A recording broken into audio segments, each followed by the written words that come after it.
ಕೊಪ್ಪಿಯಳೋ ಪಂಚನದೀಶಾ ಕೊಪ್ಪಿಯಳೋ ಪ್ರಣತಾರ್ತೀಶಾ ಕೊಪ್ಪಿಯಳೋ ಜಯ ಸಂವರ್ತಿನಿ ಕೊಪ್ಪಿ பாடுவோம் ஜெய கொப்பியளோ. மிருகண்ட ரிஷி பிள்ளை மார்க்கண்டேய முனி யாகம் பண்ணுகின்ற காலத்தினில் மார்க்கண்டேயர் ஜெயமுனிவர்க்கு சொன்ன மகாதேவியுடைய மகிமையெல்லாம் வியாசமுனி பரீட்சித்துக்கு சொன்ன விஸ்வேஸ்வரி மகிமையெல்லாம் சூதமுனி சௌனகாதிகட்கு சொன்ன ஸ்ரீதேவியின் மகிமை தன்னில் அறிந்த மட்டுக்கும் நான் உரைப்பேன் இதில் அக்ஷர பிழைகள் வாராமல். சேஷாத்ரி குருவை பணிந்தே மகாதேவி மகிமை சொல்ல துணிந்தேன். சரஸ்வதியும் கணேசரும் எந்தனுக்கு தந்தேன் பாக்யம் என்று சொல்ல சந்தோஷமான ஜெயத்துடனே சர்வேஸ்வரி மகிமையுரைப்பேன். சுரதன் என்ற ஓர் அரசன் தன்னுடைய ஜகத்தை எல்லாம் ஆண்டிருந்தான். தர்மத்தை ஆராய்ந்து நல்ல சாஸ்திரப்படிக்கு ஆண்டிருந்தான். அசூயையினால் ஒரு பகையரசன் அவனை அடித்து துரத்தி விட்டான். அதிசோகத்துடன் ராஜாவுமோர் அடவிதனில் வந்து சஞ்சரித்தான்.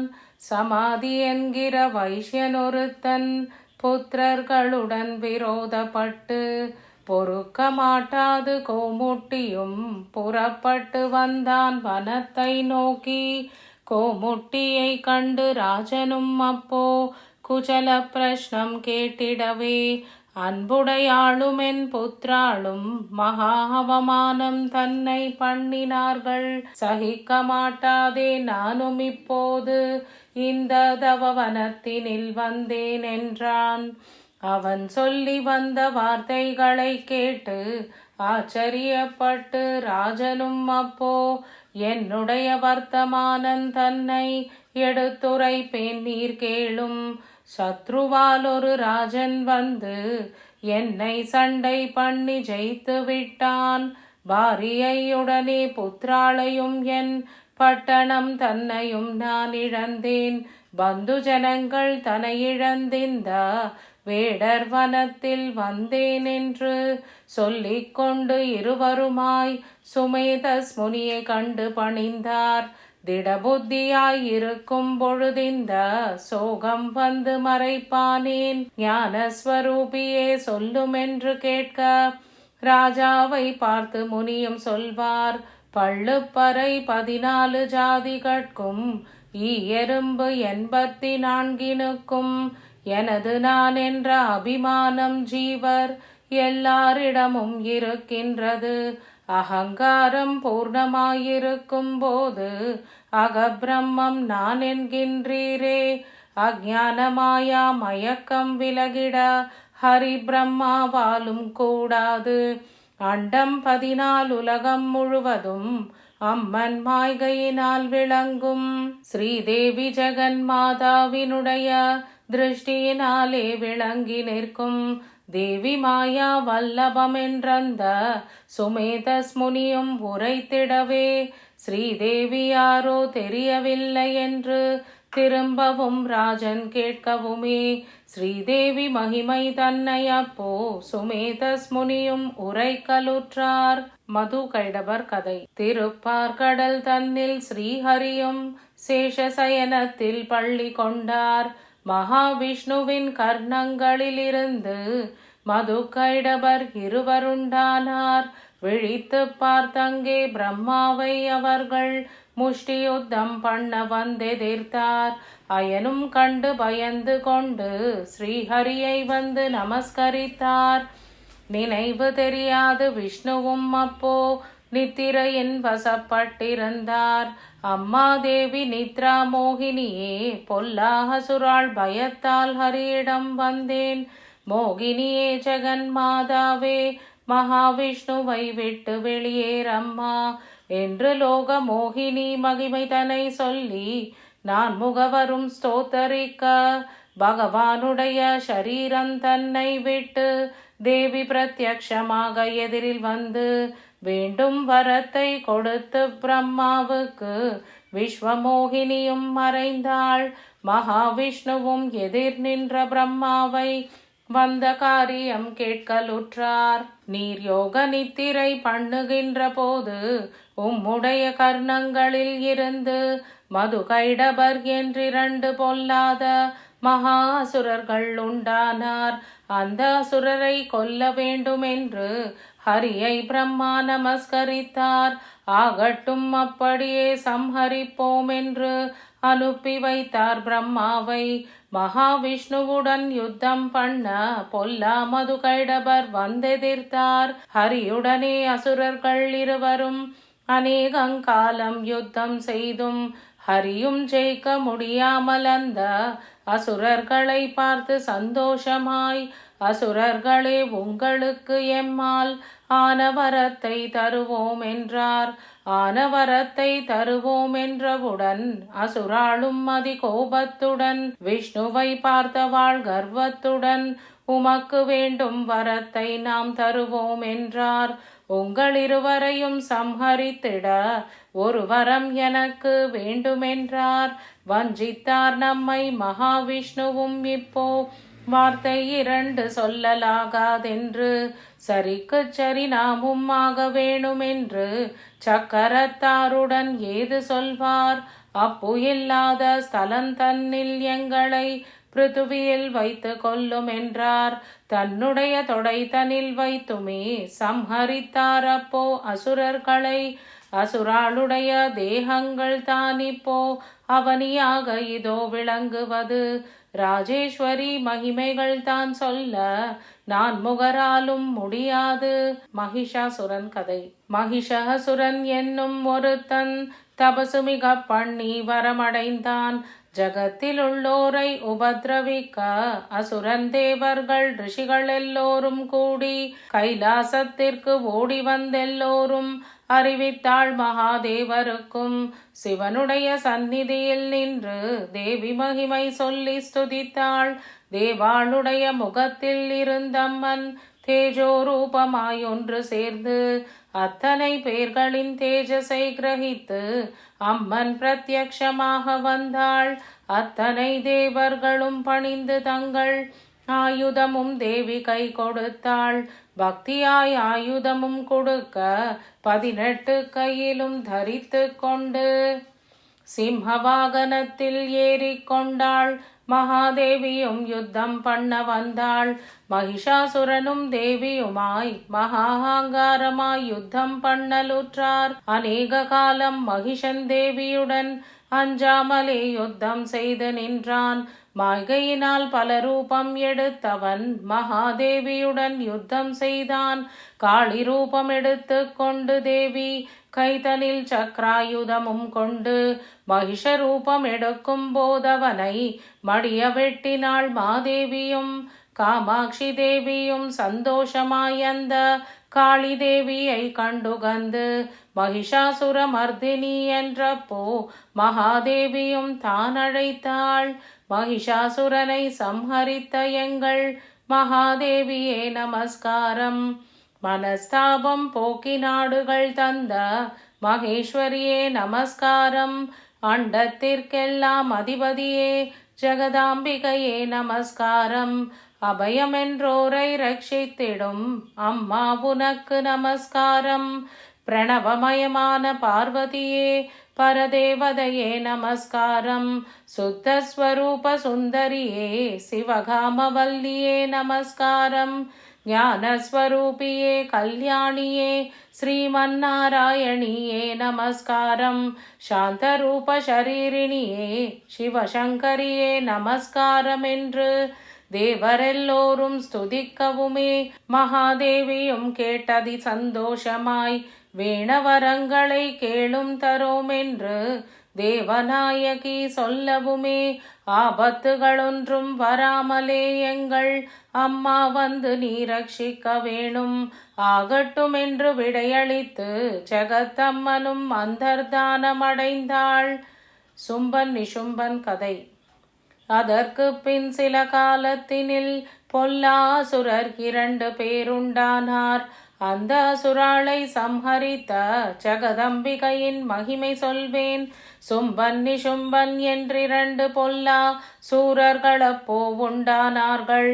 பால்ய வயதில் தபசு பண்ணி அவர் வரங்கள் வேணதெல்லாம் அடைந்தார். இந்திரனுடனே தேவர்கள் பிரம்மனை எல்லோரையும் அடித்து துரத்தி சமஸ்த லோகம் நடுங்கிடச் செய்து சங்கையில்லாமலே ஆண்டிருந்தார். நடுங்கி போய் அந்த தேவர்களெல்லாம் நமக்கு பொல்லாத காலம் என்று வெவ்வேறு ரூபம் எடுத்து கொண்டு தேவாள் பூலோகத்தில் வந்து சஞ்சரித்தார். 41 சதுர்யுகமாய் தேவர் ராஜ்யம் தன்னை இழந்திருந்தார். விமோச்சனம் ஒன்றையும் காணோமே என்று விஷ்ணு உலகத்திற்கு ஓடி வந்தார். நடுங்கி வந்தீர்கள் தேவர்களே, இப்போ நம்மால் இதற்கொன்றுமாகாது. விஷ்ணு மூர்த்தியும் தேவரும் இந்திரனும் விரிஞ்ச மூர்த்தியும் கூடிக்கொண்டு மகாமேரு பர்வதச் சாரலிலே வந்த பிரம்மாதி தேவரெல்லாம் இதற்கு நாம் என்ன செய்ய போறோம் என்று ஏக்கமடைந்தார். அமராளெல்லாம் புத்தியுள்ள ஒரு தேவனப்போ எண்ணி பூர்வத்தில் தேவியும் சொன்னாரே, இடுக்கண் வந்திட்ட வேளையினிலே என்னை ஸ்துதியுங்கள் என்றாளே. ஆமாம், அதுவும் உள்ளதென்றெண்ணியே அமராள் எல்லாரும் கூடிக்கொண்டு நமஸ்தே நமஸ்தே என்று சொல்லியப்போ ராஜேஸ்வரியை ஸ்தோத்தரித்தார். மூலாதாரி சரஸ்வதியே, ஜெகன்மோகினியே நமஸ்காரம். மாயாதாரியே லக்ஷ்மியே, மகேஸ்வரியே நமஸ்காரம். பகவான் தேகத்தில் பாதியன்றோ எங்கள் பார்வதியே நமஸ்காரம். எங்களை ரட்சிக்க வேண்டும் இப்போ ஜெகதீஸ்வரியே நமஸ்காரம் என்று தேவரெல்லாருமாய் ஸ்தோத்தரிக்க தேவியும் பிரத்யக்ஷமாக வந்து அஞ்சாதே இருங்கள் நீங்கள் என்று அபயஹஸ்தம் கொடுத்தாள் தேவருக்கு. இமய பர்வதம் தன்னில் வந்து தேவி கன்னிகா ரூபம் எடுத்து கொண்டு கோகிலம் போலும் குரலுடையாள், கொம்பு தேன் போலும் மொழியுடையாள், ஹம்சம் போலும் நடையுடையாள், அபயம் கொடுக்கும் கரமுடையாள், மன்மதன் கை கொண்ட விற்போலுள்ள வளைந்த புருவச் சிலையழகும், முத்துக்கோத்தார் போல் பல்லொளியும் பவழம் போன்ற அதரங்களும் பட்டமுன் சுட்டியும் நெற்றி தன்னில் மின்ன பதக்கம் சரபளி மார்பிலசைய தண்டை சிலம்பு கலகலவெனக்காலில் சிலம்பு கொஞ்சிச் சலுஞ்சலன்க சொர்ணமயமான ஊஞ்சலில் இருந்து கோடி சூரியர் உதித்தது போல் தங்கத்தினாலான சங்கிலியை தொட்டு தானே பாடிக்கொண்டு ஆடலுற்றாள். சண்டமுண்டன் என்ற 2 சுரர்கள் தேவிகானன் தன்னை கேட்டு ஓடி வந்து தண்டை சிலம்பு கலகலவென்ன காலில் சேதியொன்று எடுத்துரைப்பாள். எங்கள் ராஜாவின் பிரதாபங்கள் தன்னை இத்தனை நாளிலும் கேட்டிலையோ? சும்பன் நிசும்பன் என்று 2 பேர்கள் 3 உலகமும் ஆண்டிருக்காள். உமக்கு மெத்த அழகிருந்தும் இப்போ போகபாகியம் புஜியாமல் அதிசயமான ரூபத்துடன் நீரும் தனித்திருக்கின்ற காரியம் ஏன்? எங்கள் ராஜனுக்கே ஏர்வையம்மா நீர், இந்த க்ஷணத்தில் வாருமம்மா வாருமென்ற சுரன் சொல்லவுமே மகேஸ்வரியும் எடுத்துரைப்பாள். ஸ்ரீபுத்திக்கு ஸ்திரமில்லையே, நான் தெரியாமலே ஒன்று செய்துவிட்டேன். பிரதிஜை ஒன்று செய்து கொண்டேன், என் பர்த்தாவாய் வரவேணுமென்றால் யுத்தம் பண்ணியே என்னை ஜெயித்தவர் எனக்கிஷ்டமாகிய பர்த்தாவென்று உங்கள் ராஜாவுக்கு சொல்லுங்கள் என்றம்மன் உத்தரன் சொல்லி அனுப்பி வைத்தாள். சண்டமுண்டரும் ஓடி வந்தார். அந்த சும்பனிசும்பர் அண்டையினில் உச்சிதமாகின்ற ரத்தினங்கள் உங்களிடத்தில் இருந்தாலும் சேர்க்க வேண்டிய ரத்தினங்களில் ஸ்திரீ ரத்தினம் உங்களுக்கில்லையே. ஏற்றமானதோர் கன்னிகாரத்னம் ஹிமய பர்வதத்தனில் இருக்காள். சகாயமாக புருஷர்களும் எல்லை தனித்திருக்காள் சகியுடனே. சண்டமுண்டரும் சொல்லவுமே சும்பாசுரன் கேட்டு சந்தோஷமாய் சும்பன் மகிழ்ந்து தன் மந்திரியான சுக்ரீவன் தன்னை கிட்டழைத்து என் மகிமைகளை அவளுக்குரைத்து நல்ல இஷ்டமாகிய வார்த்தை சொல்லி வசமாக்கிக் கொண்டு வாருமென்று அனுப்பி வைத்தான். சுக்ரீவன் கேட்டு சந்தோஷமாய் வெகு சீக்கிரமாகவே ஓடி வந்தான். தேவி அருகினில் கிட்ட வந்து மெல்ல செய்தியை நன்றாய் எடுத்துரைப்பான். எங்கள் ராஜாவின் செய்தி பிரதாபங்கள் வந்தவர்கள் இங்கே சொல்லலையோ? சும்பனி சும்பன் என்று 2 பேர் 3 உலகம் கட்டி ஆண்டிருக்கார். உமக்கு மெத்த அழகிருந்தும் நல்ல போக பாக்கியம் புஜியாமல் இந்த அதிரூப சௌந்தர்யத்துடன் தனித்திருக்கின்ற காரியம் ஏன்? எங்கள் ராஜாவிற்கு ஏர்வையம்மா நீர் இந்த க்ஷணத்தினில் வாரும் என்றான். வாருமென்று அழைக்கவுமே அவன் மகேஸ்வரியும் ஏது சொல்வாள்? சபதம் ஒன்றல்லவோ செய்திருக்கேன், சத்தியமாகவே சொல்லுகின்றேன். சண்டையிட்டு என்னை ஜெயித்தவர்கள் கொண்டு போகலாம் என்று சொல்லி உங்கள் ராஜாவிற்கு சொல்லுங்கள் என்று உத்தரம் சொல்லி அனுப்பி வைத்தாள். சுக்ரீவன் கேட்டு கோபத்துடன் சும்பாசுரன் கிட்ட வந்து சொன்னான். சும்பாசுரன் கேட்டு கோபத்துடன் தூம்ரலோச்சனை கிட்டழைத்து நயபயமாய் அவளுக்கு சொல்லி நம் மகிமை எடுத்துரைத்து இந்த செய்தி ஒன்றையும் கேட்காவிட்டால் சிக்ஷை பண்ணி கொண்டு வாரும் என்றான். தூம்ரலோச்சனன் கேட்டு சந்தோஷமாய் துரிதமுடன் தேவி கிட்ட வந்து ஏனம்மா இந்த அக்கிரமம் உனக்கு?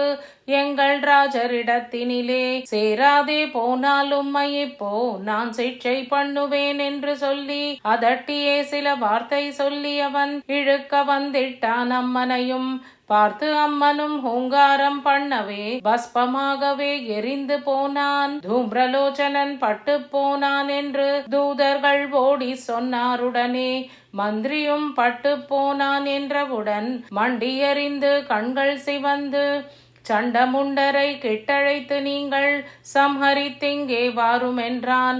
சண்டமுண்டரும் ஓடி வந்தந்த சங்கரி தேவியை வந்தெதிர்த்தார். கண்டு தேவி தன் கோபத்தினாலே காளி தேவியை உண்டாக்கினாள். அவள் சண்டமுண்டர் தலையை வெட்டி சிவசங்கரி தேவி முன் வைத்து நின்றாள். சங்கரி அம்மனும் சந்தோஷமாயப்போ சாமுண்டி என்ற பேர் தான் கொடுத்தாள். தேவர்கள் எல்லாரும் கூடிக்கொண்டு மகாதேவிக்கு புஷ்பமலர் சொரிந்தார். சண்டமுண்டரும் பட்டார் என்று கேட்டு சர்ப்பம் போலே அவன் சீறிக்கொண்டு தனக்குண்டானதோர் சேனைகள் எல்லாம் அப்போ அரை கணத்தில் ஆணையிட்டான். 84,000 சேனைகளும் இமை பொழுதினில் கூட்டி வைத்தான்.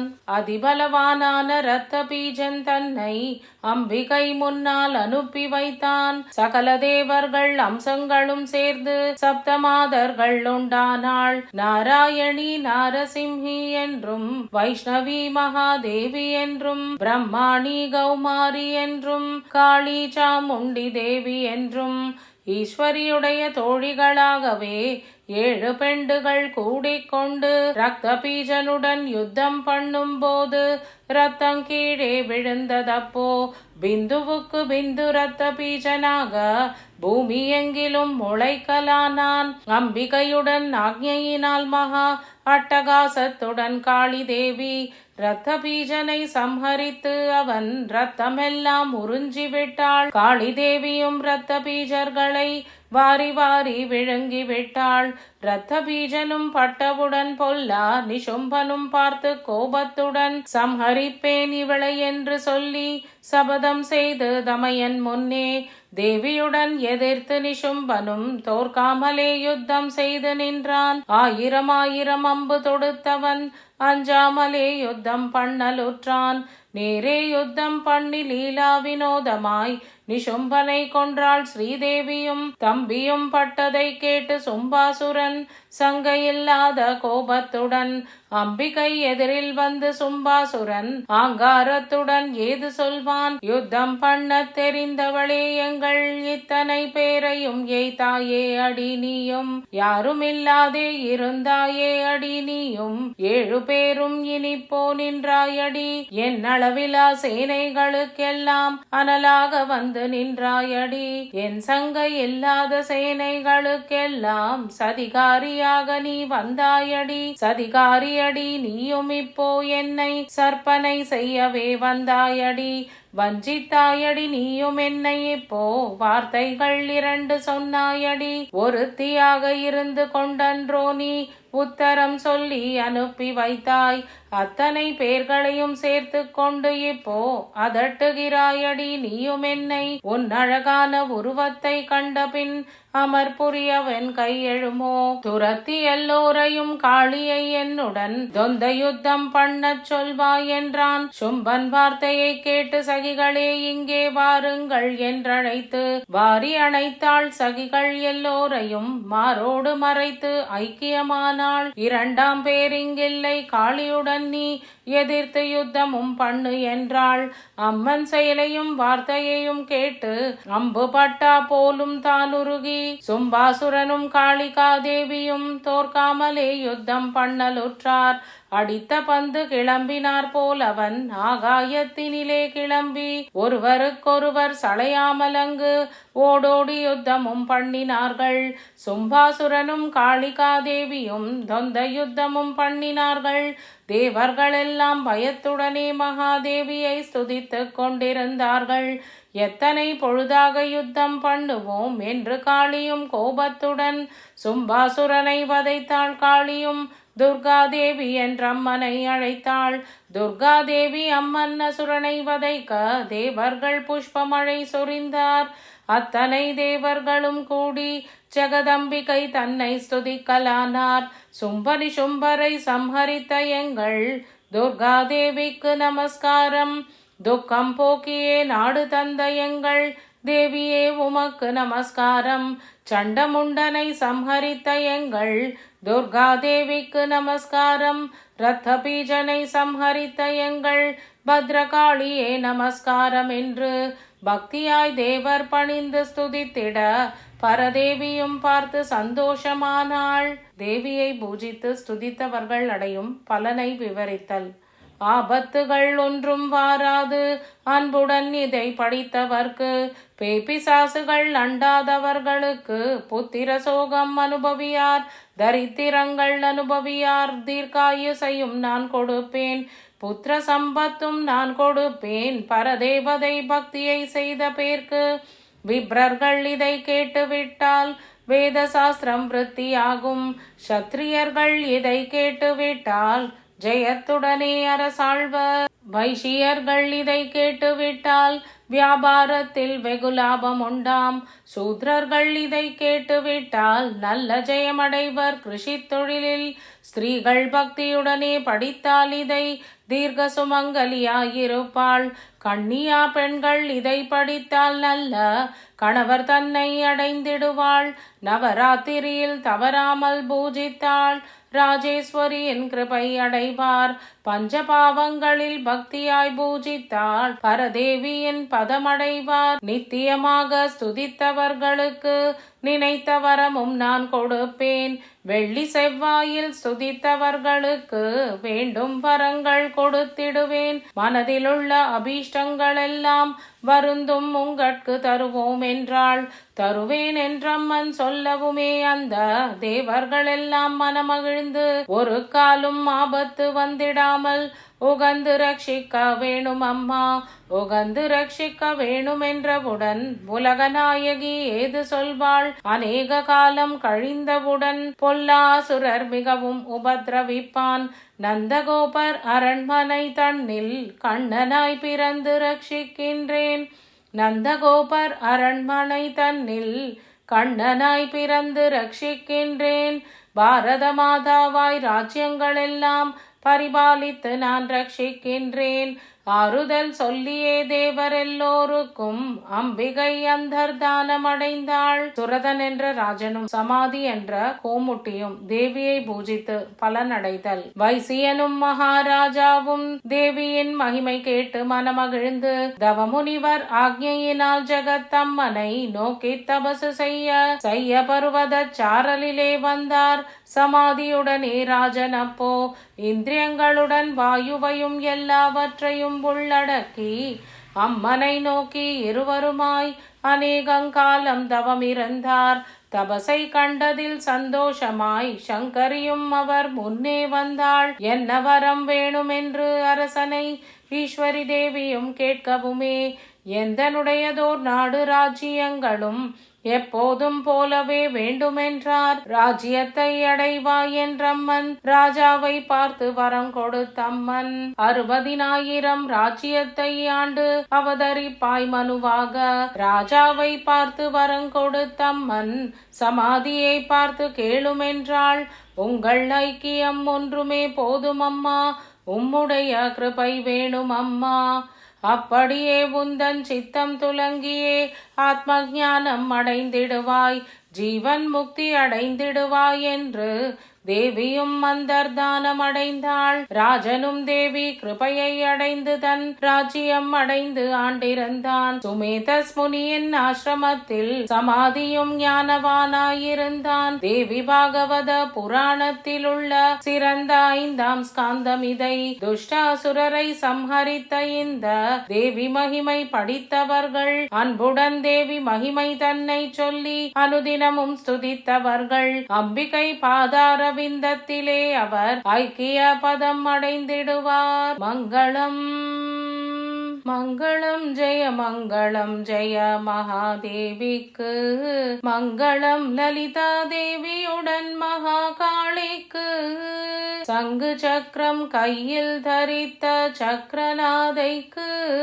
சங்க இல்லாத அசுராளை கொன்ற சாமுண்டி தேவிக்கு.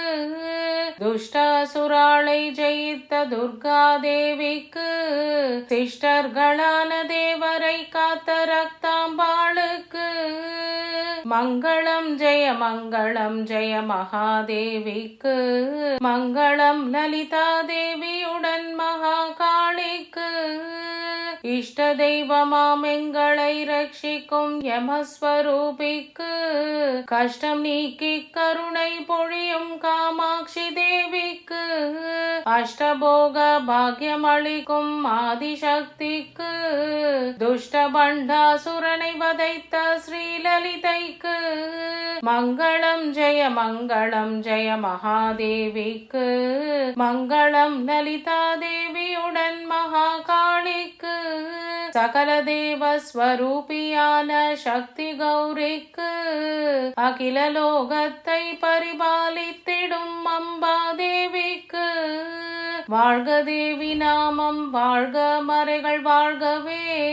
வாழ்க மானிடர் வாழ்க, ஆவினம் வளமையாகவே. மங்களம் ஜெய மகாதேவிக்கு. மங்களம் லலிதா தேவியுடன் மகாகாளிக்கு. பக்தருக்கு அருள் பொழியும் ஸ்ரீ பரதேவி வாழ்கவே. அத்யந்த பக்தியுடனே படிக்கும் அன்பர் வாழ்கவே. மங்களம் ஜெய மகாதேவிக்கு. மங்களம் லலிதா தேவியுடன் மகாகாளிக்கு. ஜெயமங்களம் நித்ய சுபமங்களம். ஜெயமங்களம் நித்ய சுபமங்களம். ஜெயமங்களம் நித்ய சுபமங்களம். ஜெயமங்களம் நித்ய சுபமங்களம். ஓம் சுபம். ஓம் தத் சத். பிரம்மார்ப்பணமஸ்து. ஸ்ரீதேவி பாடம் நிறைவுற்றது.